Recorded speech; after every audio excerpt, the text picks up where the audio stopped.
제2 스위스 신앙고백서 11장 보도록 하겠습니다.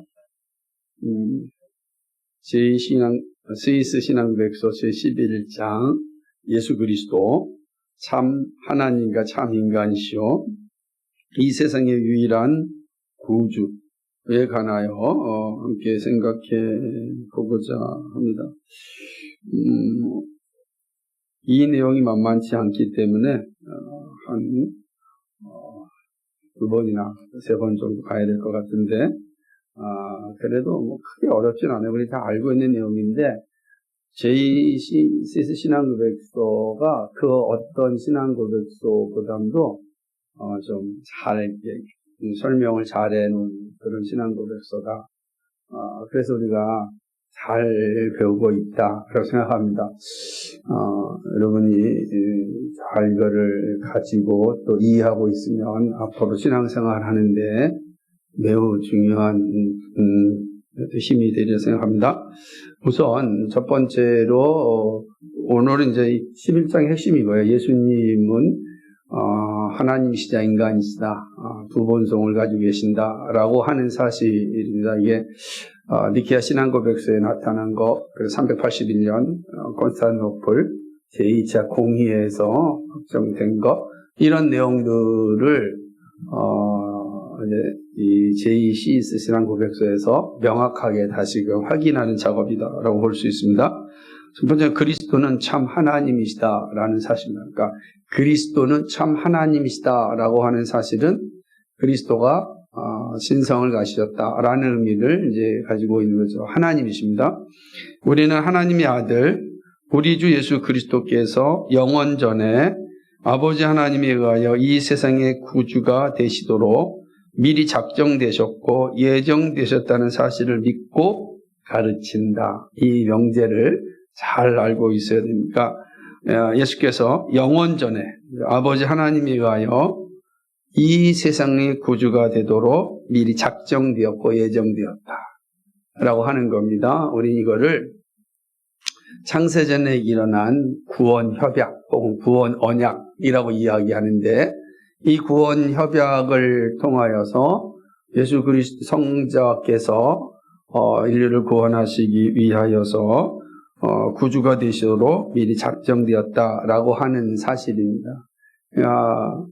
이건 이미 창세전에 하나님의 삼위 하나님의 구원 협약 속에 일어난 것이다라고 하는 것이죠.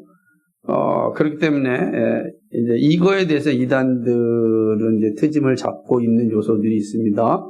그 뒤에 살펴보겠지만 우리는 명확하게 이렇게 고백을 합니다. 예수님의 탄생은 단순히 동정녀 마리아의 몸을 취하시는 순간부터가 아니고 단순히 세상의 기초가 놓여지기 전도 아니다. 그는 표현할 길 없는 방법으로 영원 전에 아버지 하나님으로부터 나음을 받으셨다. 그러니까 우리는 영원 전이라는 건 우리가 알 수 없는 시간이죠. 영원 전이라는 건 우리가 계산할 수 없는 그런 시간을 의미합니다. 그러니까 영원 전에 삼위 하나님의 협약에 의하여서 예수 그리스도가 인류의 구주가 되도록 작정되셨다라고 하는 것이죠.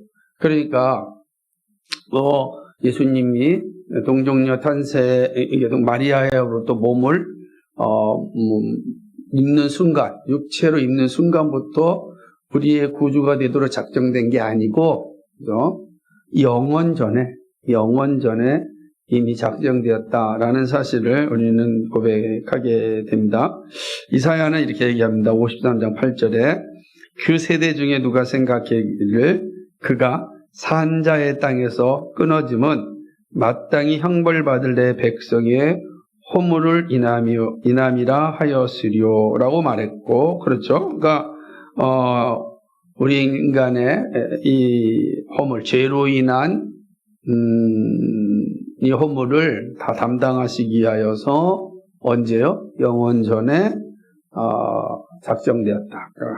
구주가 되도록 작정되었다. 그리스도가 되도록 작정되었다라고 하는 사실입니다. 미가 선지자는 5장 2절에서 그의 근본은 상고의 태초니라 라고 합니다. 그러니까 동정녀 마리아에게 나셨지만 사실 그의 근본은 어디나 태초라. 이거는 이제 상고, 태초, 영원전을 이제 의미하는 것입니다. 그래서 요한복음 1장 1절에도 태초에 말씀이 계시니라. 이 말씀이 하나님과 함께 계셨으니 이 말씀 곧 하나님이시라. 이렇게 말씀하셨습니다. 그러니까 사람의 몸을 입고 오는 순간 하나님이 구주가 된 것이 아니라 이미 구주가 되도록 창세 전에 작정되셨다라고 하는 것이죠. 그러므로 아들은 그의 신성에 관하여 아버지 하나님과 동등하시고 동일 본체이다. 동등하시고 동일 본체, 같은 존재라는 겁니다. 그러니까 아들과 아버지는 같은 존재이죠. 이게 되게 중요한 것이죠. 그래서 이 아들은 명목상으로나 양자됨에 의해서나 공로에 의해서가 아니라 본체와 본성에 있어서 원래 참 하나님이셨다. 그러니까 이런 표현을 하는 것은 많은 이단들이 예수님이 신성을 입은 것은 아들로 이게 양자 삼아가지고 양자 삼을 때 하나님이 그에게 신성을 입혀주셔서 하나님이 되셨다라고 하는 사람들이 있는데 그렇지 않다라는 거예요. 이미 본래부터 그 본성에 있어서 동일 본성이고 동일 본체이다라고 이제 이야기하는 것이죠. 그래서 오늘 우리가 읽은 것처럼 빌립보서 2장 11절에 있는 것처럼 모든 입으로 예수 그리스도를 주라 시인하여 아버지 하나님께 영광을 돌리게 하셨느니라. 예수 그리스도를 하나님 아버지 다 같은 존재다라고 이야기하는 것입니다. 요한은 요한 1서 5장 20절에 이렇게 이야기합니다. 또 아는 것은 하나님이 아들이 이르러 우리에게 지각을 주사 우리로 참된 자를 알게 하신 것과 또한 우리가 참된 자, 곧 그의 아들 예수 그리스도 안에 있는 것이니 그는 참 하나님이시요 영생이시라. 그러니까 예수 그리스도가 영생이라고 하는 겁니다. 참 하나님이시고 영생이다. 우리 고백하는 겁니다. 예수님은 참 하나님이시고 영생이다. 영원한 생명을 가지신 분입니다. 그러니까 피조물이라면 영생을 가질 수 없는 거죠. 그러니까 예수님은 바로 참 하나님이시다라고 이제 성경은 분명하게 고백하고 있는 것입니다. 히브리서 1장 2절 같이 한번 읽어볼까요? 시작. 이 모든 날 마지막에 아들로 우리에게 말씀하셨으니 이 아들은 만유의 후사로 세우시고 또 저로 말미암아 모든 세계를 지으셨느니라 말했. 그러니까 우리가 보면은 창세기 1장 1절에 태초에 하나님께 천지를 창조하셨다 할 때 그 천지를 창조하신 분이 누구라는 거예요? 예수님이시다. 예수 그리스도다라고 하는 거죠. 그러니까 성부 하나님, 성자 하나님, 성령 하나님, 삼위일체 하나님이 이 세계를 창조하셨다라고 하는. 그러니까 우리가 여러분 이 자체를 잘게 강조하는 이유는 뭐냐면 그렇지 아니하면 우리의 구원이 상실되어지고 그렇지 아니하면 우리의 구원이 불완전해지고 그렇지 아니하면 우리의 믿음이 헛것이 되는 거예요. 그렇지 아니하면 우리가 지금까지 이렇게 열심을 다하여 신앙생활하고 있는 이 모든 것들이 다 물거품이 되는 겁니다. 그러니까 예수님이 참 하나님이 아니시라고 한다면 그 하나님이 우리의 죄를 다 담당하셨다는 것은 무슨 의미가 있겠어요? 죄인의 죄를 감당하는 건 더 죄가 많아지는 것 뿐이죠. 그러지 않겠어요? 그러니까 이거는 매우 중요한 고백이 됩니다. 예수님이 하나님이셔야만 돼요. 그래야만 우리의 죄가 온전히 해결받게 되는 겁니다. 그래서 성경은 이 문제에서 명확하게 이야기하기를 그리스도는 참 하나님이시다라고 이제 선언하는 것입니다. 그리고 그리스도가 만물을 창조하셨던 창조주 하나님이시다라고 이제 이야기하는 것이죠. 요한복음 11장 5절에서 이 얘기합니다. 아버지여 창세 전에 내가 아버지와 함께 가졌던 영화로서 지금도 아버지와 함께 나를 영화롭게 하옵소서 라고 말씀하셨고 이렇게 했습니까? 예수님 스스로도 고백하기를 창세 전에 그죠? 아버지와 함께 가졌던 영화 영광스러운 상태가 지금도 아버지와 함께 나를 영화롭게 하옵소서라고 하는 것입니다. 예수님의 고백을 잘 들으면 창세전에 이미 하나님과 함께 하셨다. 영광스러운 존재였다라고 하는 거예요. 그러니까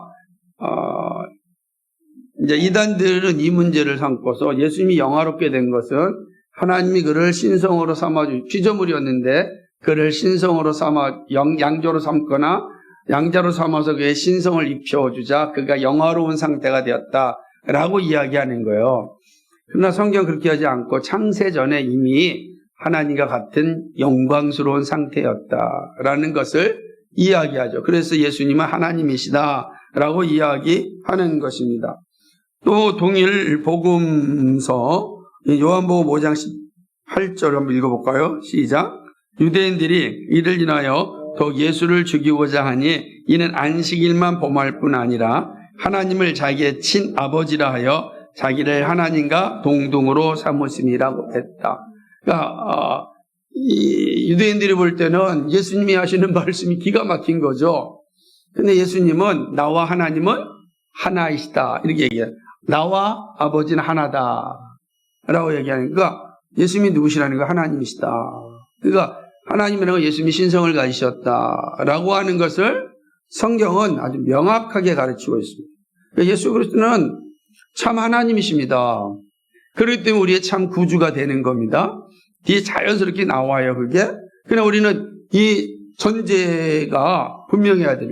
성경이 우리에게 가르치는 이 전제가 분명해야 되는데 예수님은 참 하나님이시다라고 하는 겁니다. 그런데 이에 대해 이단들은 뭐라고 이야기하냐면 이렇게 얘기합니다.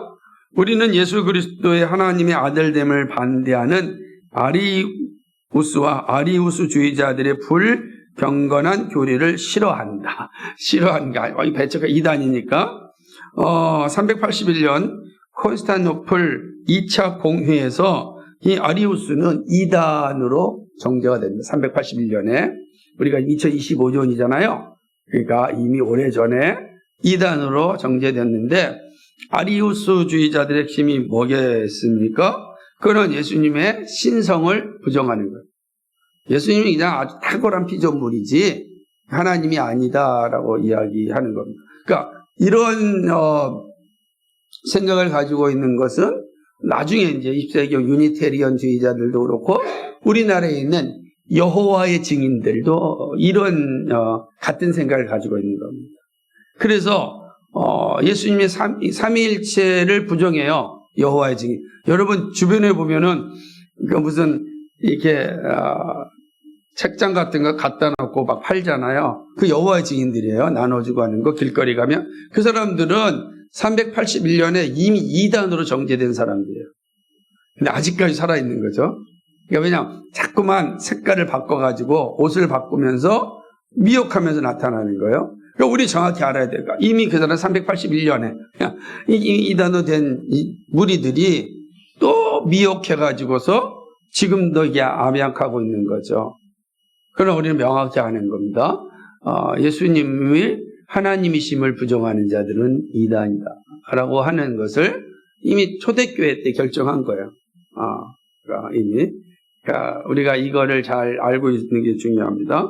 또한 스페인 사람 미카엘 세르베투스와 그의 모든 추종자들의 신성 모독, 즉 예수 그리스도의 하나님 아들됨을 거부하는 것을 반대한다. 이제 세베리투스는 누구냐면 이게 16세기 사람이에요. 그러니까 381년에 4세기에 아리우스가 이 주의자들 이단으로 됐다면 정죄되고 사라질 줄 알았더니 16세기에 세르베투스 같은 사람이 또 나타나게 됩니다. 이 사람은 똑같은 거예요. 예수 그리스도의 하나님의 아들됨을 거부하였습니다. 그러니까 세르베투스는 이 사람 되게 똑똑한 사람이었어요. 당시에는 신학자이자 의사이자 천문학자이자 아주 탁월한 지성을 가지고 있는 사람이었어요. 이 사람이 볼 때 예수가 왜 신성을 가져 하나님의 아들이다 이런 거에 대해서 인정할 수가 없다. 그냥 탁월한 사람일 뿐이지. 그래서 예수님의 신성을 이제 부정하게 되는 겁니다. 삼위일체를 부정하죠. 성자는 그냥 어떤 거냐면 인간 예수와 성부의 영원한 말씀이 결합된 거지. 그가 이제 말씀으로 충만한 것 뿐이지, 그게 하나님은 아니다. 이렇게 얘기했어요. 그래서 당시에 로마 캐톨릭과 그 다음에 제네바, 당시 이제 종교개혁교회인 제네바 시에 의하여 이단으로 이제 정제되고, 당시에는 이단은 화형을 당했습니다. 그럼 만약에 이제 세르베투스가 로마 캐톨릭 진영에서 잡혔다라면 아마 로마 캐톨릭에 의해서 화형을 당했을 겁니다. 근데 세르베투스는 제네바, 당시 이제 개혁교회에 의해서 이제 잡히게 되었고, 자기의 이 사상을 부인하지 않았고, 그래서 그 당시의 법에 의하여 화형을 당합니다. 그래서 세르베투스의 화형 때문에 그냥 그 칼빈이 너무 아주 잔인하고 배타적이도 막 이런 이제 비판을 오랜 세월 동안 듣게 됩니다. 오랜 세월 동안. 그 이후 이제 카스텔리오게라는 기자가 이 내용을 확대, 과장, 재생산, 오늘식으로 하면은 가짜 뉴스를 이제 터뜨립니다. 그래가지고 많은 사람들이 칼빈주의를 이제 아주 비판적으로 보게 하는데 일조를 하게 되었습니다. 제가 이전에도 한번 말씀드린 것 같은데, 우리나라에서 아주 유명한 정치인이고 또 이 스피커인 유시민이라고 하는 사람이 자신의 쓴 국가란 무엇인가 책에서도 이 세르베투스의 사건을 인용하면서 기독교에 대한 비판을 이렇게 쓰고 있는 걸 보고서 참 마음이 아팠습니다. 그냥 교회사와 신학은 좀 공부한 다음에 글을 썼으면 좋았을 걸. 그러니까 유명세 때문에 사람들이 책을 읽고 그것이 적당한 사실이냐 받아들이고 있는 모습에 참 아쉽습니다. 그래서 예수 믿지 않는 사람들 가운데 유시민 작가의 책을 읽고서 기독교를 그렇게 비판한 사람들이 많이 있어요. 오늘 우리가 정확히 배워서 그런 사람들에게 명확하게 알려주어야 됩니다. 그래서 이 당시에 그리고 칼빈은 그를 화형시키는 걸 매우 반대하기도 하였습니다. 그러나 당시의 법을 어길 수가 없었습니다. 마치 4월 4일 날 윤석열 대통령이 파면을 당해서 윤석열 씨가 되지 않았습니까? 그 이제 헌법을 우리가 다 받아들이고 인정하지 않습니까? 그 당시 헌법이 되는 거죠. 헌법에 따라서 결정이 된 겁니다.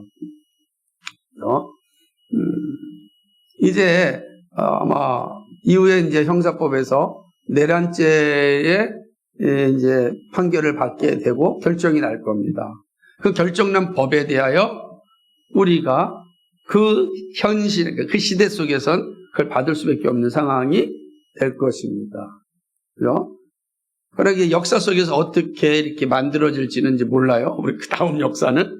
그러나 우리가 살아가는 역사 속에서는 누구도 그거에 대해서 일부는 문제 삼을 수 있지만 보편적으로는 문제 삼지 않죠. 세르베투스가 그런 경우였습니다. 그러니까 우리가 이 사실 잘 알고 있는 게 중요하다라고 하는 겁니다. 그래서 이단들은 예수님의 신성을 부정하게 됩니다. 사단은 이들을 통하여 이러한 이단 사설을 지옥으로부터 끌어내어 아주 뻔뻔스럽고 불경스럽게 이 세상에 확산시켰다. 그러니까 가짜뉴스를 막 확산시켰습니다. 우리가 이거를 잘 이해하는 게 중요합니다. 그래서 한번 따라해 봅시다. 그리스도는 참 하나님이시다. 이렇게 명확하게 선을 그는 게 중요한 거죠. 우리가 그리스도는 참 하나님, 신성을 가지셨다라는 게 성경이 명확하게 말하고 있습니다. 그래, 두 번째 이제 봅시다. 읽어볼까요? 시작. 그리스도는 참 육체를 소유한 참 인간이다 라고 하는 사실입니다. 자, 여기서 중요한 겁니다. 영원하신 하나님의 아들은 아브라함과 다윗의 씨에서 인자가 되셨다. 그죠? 그러니까 아브라함과 다윗의 씨. 이거는 이제 유대교의 족보를 볼 수 있잖아요. 그죠? 아브라함과 다윗의 자손이 바로 예수님입니다. 우리가 보면은 아브라함과 다윗의 자손이라고 하는 거죠. 우리에게 다 부모님이 있듯이 부모로부터 내가 나온 거예요. 예수님도 그 부모, 조상으로부터 나온 사람이다라고 하는 거죠. 그러나 에비온파가 말하는 식으로 그는 인간의 성적 관계에서 나신 것이 아니라 성령에 의하여 가장 순결하게 잉태되셨고 동정녀 마리아에게서 나셨다. 그는 분명히 사람의 아들인데 그러나 문제는 에비온파가 말하는 식으로 나오지 않았다라고 하는 거예요. 이 에비온파는 2세기의 종파인데 2세기 그러니까 2세기 종파인데 이 사람은 유대교적 기독교라고 봅니다. 유대교 사상을 따른 기독교라고 보면 좋습니다. 근데 이들 역시 그리스도의 신성을 부인하게 됩니다. 그래서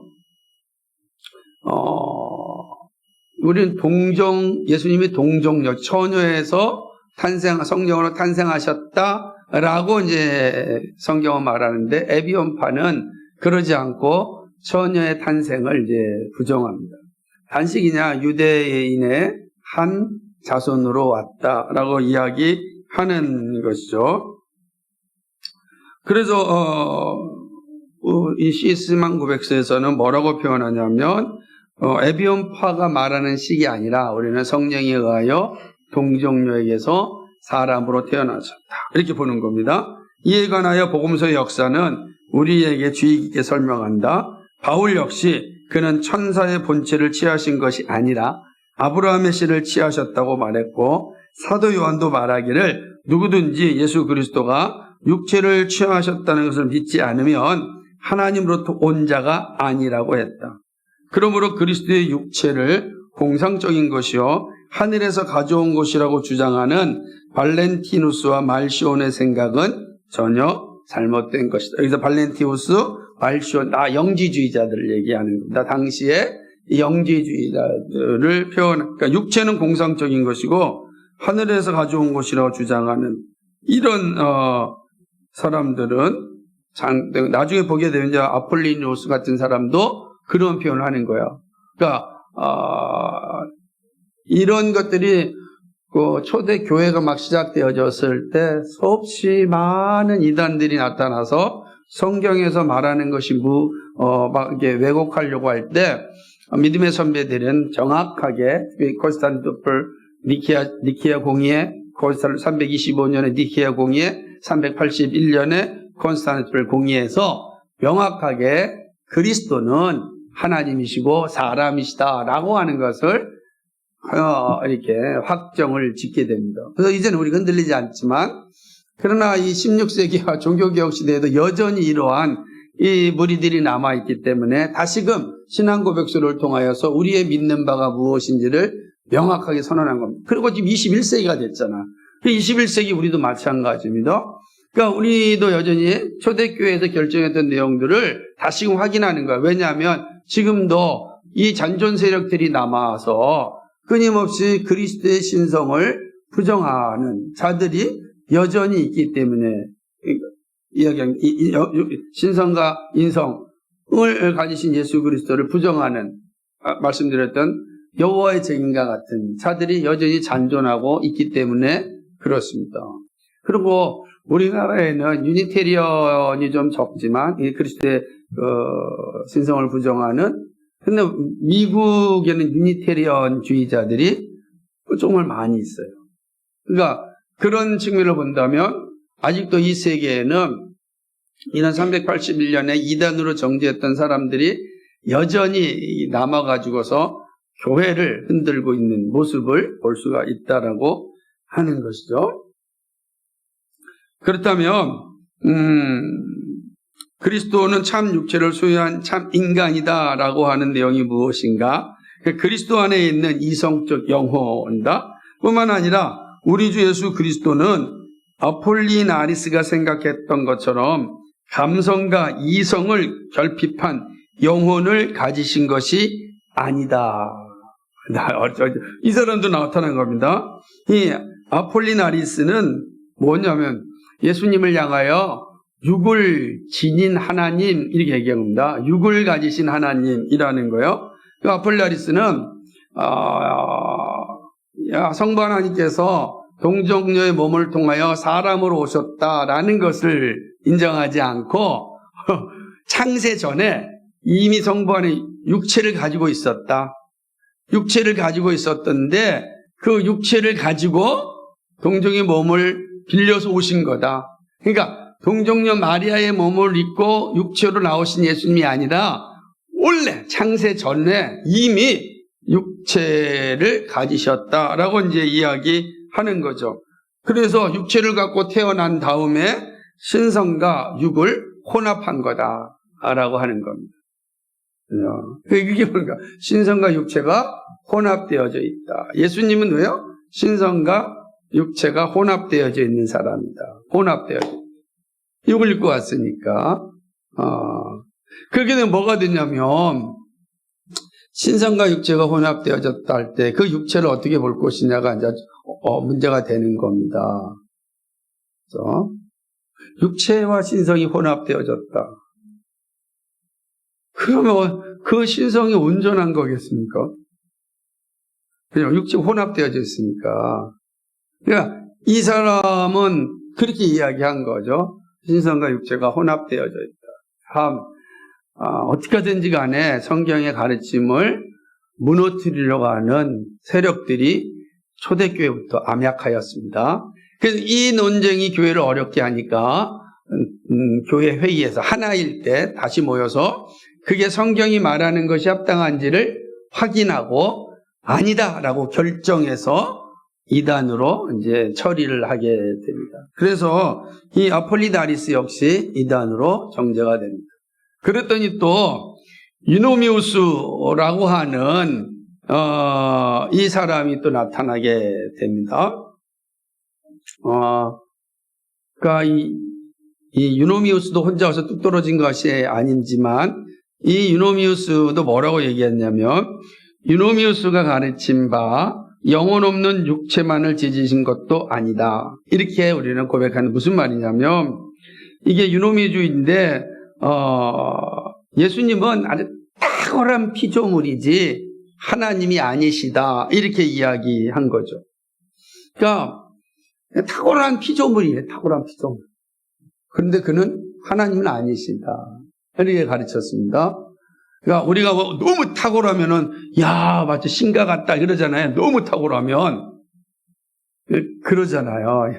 그것처럼 예수님이 너무 탁월한 분이지 우리와 비할 수 없이 탁월한 분이지 그 하나님은 아니다. 이렇게 본 겁니다. 더군다나 이 사람은 그리스도가 그리스도를 향하여서 그리스도가 성령을 창조하였다. 또 이렇게 이야기합니다. 아주 복잡한 사람이죠. 그러니까 이런 모습들이 초대교회에 이제 존재하게 된 겁니다. 그러나 우리는 고백합니다. 우리 주 예수 그리스도는 이성이 있는 영혼과 감성이 있는 육체를 지니셨다라고 하는 거예요. 그러니까 영혼 없는 육체가 아니에요. 그러니까 탁월한 피조물이지 하나님은 아니다. 이래 똑같죠. 영혼이 없는 육체만을 지녔다고 보는 거예요. 영혼이 없는 육체. 그러니까 신성 없는 육체. 이게 보면한 건데 그렇지 않다라고 이제 고백 분명히 하는 거죠. 마태복음 26장 38절 같이 읽어볼까요? 시작. 이에 말씀하시되 내 마음이 심히 고민하여 죽게 되었으니 너희는 여기 머물라 나와 함께 깨어있으라 하시고와 지금 내 마음이 민망하다고 말씀하셨다. 그렇습니다. 우리 주 예수님은 이성 있는 영혼과 감성 있는 육체를 지니셨습니다. 그래서 그가 고난을 당할 때 내 마음이 심히 고민하여 죽게 되었다라고 한 거예요. 이성 있는 거죠? 그리고 뭐라고 합니까? 내 마음이 민망하다라고 하는 거 감성 있는 거죠. 마음을 얘기한 거니까 감성도 있고 이성. 그러니까 예수님은 감성과 이성이 없는 존재가 아니에요. 육신을 가진 존재이다. 육체를 가졌다. 지금 여기는 예수님 다 육체를 가지신 분이다. 영혼이 없는 존재라고 말하는 이 유노미우스나 폴리라리스가 이야기하기를 하는 표현과는 다르다라고 하는 거죠. 감성과 이성을 결핍한 영혼. 영혼은 있는데 감성과 이성이 없다. 또는 뭐죠? 영혼 없는 육체. 이런 아폴리나리스나 또 이로미우스 같은 사람들의 생각은 우리가 가진 것이 아니고 예수님은 이성적인 영혼을 가지신 분이다 라고 하는 거죠. 그러니까 육체를 가지신 하나님이시다 라고 하는 거요. 참 육체를 소유한 참 인간이에요. 예수님 참 인간이다 라고 하는 거죠. 이렇게 그리스도 안에는 두 본성이 있는데, 그러므로 우리는 한 분 예수 그리스도, 우리 주님 안에 두 본성 혹은 두 본질, 즉 신성과 인성이 있음을 인정한다. 그리고 이 두 본성은 되게 중요합니다. 서로 묶여 있고 연합되어 있어요. 그죠? 다 연합되어 있어요. 그런데 우리 콘스탄티노플 신경에서 뭐라고 고백하냐면, 이 한 본성이 다른 본성에 흡수되지 않아요. 혼합되지 않아요. 아폴리누리스가 얘기한 것처럼 혼합 아니에요. 혼합되지 않고 또 혼돈되거나 혼합되지 않습니다. 흡수되지도 않고 혼돈되지도 않아요. 두 본성은 한 위격에 연합되고 결합되어 있습니다. 그러나 두 본성이 지닌 각각 고유한 특성들은 손상을 받지 않고 연속합니다. 그러니까 예수님의 신성과 인성이 있지만, 결합되어 있지만 혼합되지 않습니다. 혼합되지 않는다는 거예요. 한 본성이 다른 본성에 흡수되지도 않아요. 그리고 한 본성과 다른 본성이 혼돈 상태로 있지 않아요. 이게 어렵죠. 혼합되지도 않고 혼돈되지도 않고 흡수되지도 않지만 연합되어 있으면서 동시에 각자의 자기의 기능이 함께 영원토록 존재한다는 거예요. 그러니까 예수님 안에는 신성과 인성이 연합되어 있지만 한 본성에 다른 본성이 들어가지 않아요. 우리가 혼합되지도 않아요. 분리되지도 않아요. 그러니까 이게죠. 같이 연합되어 있으면서 자기 특성을 가지고 영원토록 존재한다라고 하는 것입니다. 그래서 우리는 이들에 대해서 잘 이해하고 있는 게 필요하다라고 하는 것입니다. 그래서 우리는 이렇게 이야기합니다. 두 그리스도가 아니라 한 그리스도이다라고 이야기합니다. 같이 읽어볼까요? 시작. 우리는 두 그리스도가 아니라 한 그리스도 주님을 예배한다. 반복하면 이 예수 그리스도는 참 하나님과 참 인간으로서 한 분이시다. 그의 신성에 관하여는 아버지 하나님과 동일 본질이시고 그의 인성에 관하여는 우리 인간과 동일 본질이시다. 그의 인간성은 죄만 빼놓고 모든 점에서 우리와 같으신 분이다. 그러니까 예수님은 우리가 같아요. 다만 뭐가 없으시죠? 죄가 없으시단 말이에요. 예수님은 누가 같으세요? 하나님이세요. 예수님은 하나님이십니다. 동시에 사람이십니까? 하나님과 동일 본질이시고 또 우리와 동일 본질입니다. 그래서 죄가 없으신 분입니다. 그러니까 그리스도가 두 분이 계신 게 아니라 한 분이에요. 한 그리스도 안에 두 본성이 있는 거예요.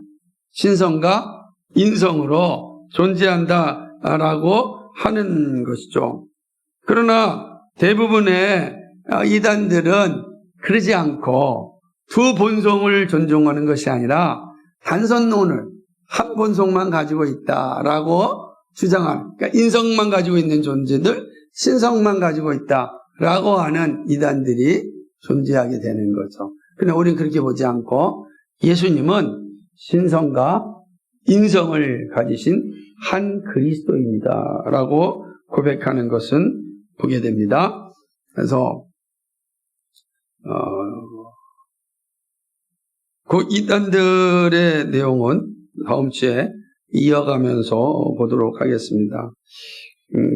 그래야 이해할 때 다시 한번 생각해 보면서 다음 장을 이어가도록 하겠습니다. 꽤 길죠? 자, 오늘은 여기까지 하도록 하겠습니다.